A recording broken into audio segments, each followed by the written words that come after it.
By election లో ఇచ్చినటువంటి BRS అధ్యక్షులు మాజీ ఎవరినైనా మళ్ళీ ముఖ్యమంత్రి కంటిన్యూ చేశాననే మాట కల్వకుంట్ల చంద్రశేఖర్ గారు గుర్తు చేసి మరొకసారి ఈరోజు పిలిచి స్వయంగా రాజ్యసభ సభ్యత్వానికి నామినేట్ చేసినందుకు గాను నామినేషన్ వేయి రవి అని నాకు చెప్పి ప్రోత్సహించినటువంటి తెలియజేసిన నా తండ్రి సమానులు బీఆర్ఎస్ పార్టీ జాతీయ పార్టీ అధ్యక్షులు తెలంగాణ సాధించినటువంటి తెలంగాణ తొలి ముఖ్యమంత్రి కేసీఆర్ గారికి జన్మంతా రుణపడి ఉంటానని చెప్పేసి మనస్ఫూర్తిగా మా కుటుంబం మిత్రులు బంధువులు మిత్రులు శ్రేయభిలాషులు అందరం కూడా కష్టపడి పార్టీని మళ్ళీ తిరిగి అధికారంలో తెచ్చేయడమే మా పరమావధిగా కష్టపడతానని చెప్పి మనస్ఫూర్తిగా మీ అందరికీ నాతో పాటు సహకరించిన నా సభ్యులందరికీ స్నేహితులందరికీ కూడా కుటుంబ సభ్యులే కాకుండా బంధువు మిత్రులు అందరూ ఖమ్మం జిల్లాలో ఉన్నటువంటి మా బీఆర్ఎస్ పార్టీ నాయకులు తెలంగాణ రాష్ట్రంలో ఉన్నటువంటి ప్రజాప్రతినిధులు బీఆర్ఎస్ పార్టీ కుటుంబం అంతా నాకు మనస్ఫూర్తిగా బ్లెస్సింగ్ ఇచ్చారు. ఖచ్చితంగా మీరు కావాలని చెప్పి కోరుకున్నట్టుగానే కేసీఆర్ గారు నన్ను దీవించి మరొకసారి రేపు పొద్దున నామినేషన్ వేయమని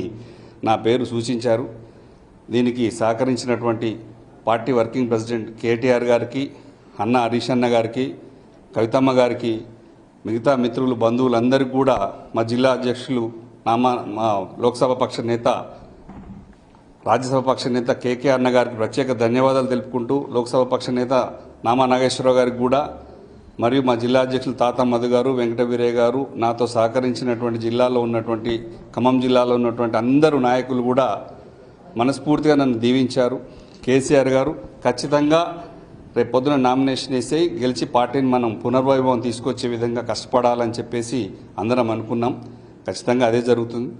మళ్ళీ ఖచ్చితంగా తెలంగాణనే సాధించగా లేని ఇది ఒక పెద్ద లెక్క కాదు, కష్టపడతాం. నిన్న నల్గొండలో తొలి సభ చూశారు. కేసీఆర్ గారు ఆరోగ్యం కుదుటపడ్డ తర్వాత బ్రహ్మాండంగా సక్సెస్ అయింది. పార్టీలో ప్రజల్లోకి పార్టీని తీసుకుపోవడమే పరమావధిగా కష్టపడుతూ రేపు పొద్దున నామినేషన్ వేసిన తర్వాత మళ్ళీ కలుస్తాను. ఇప్పటిదాకా సహకరించిన అందరికీ పేరు పేరున హృదయపూర్వక ధన్యవాదాలు తెలుపుకోండి. Thank you for all.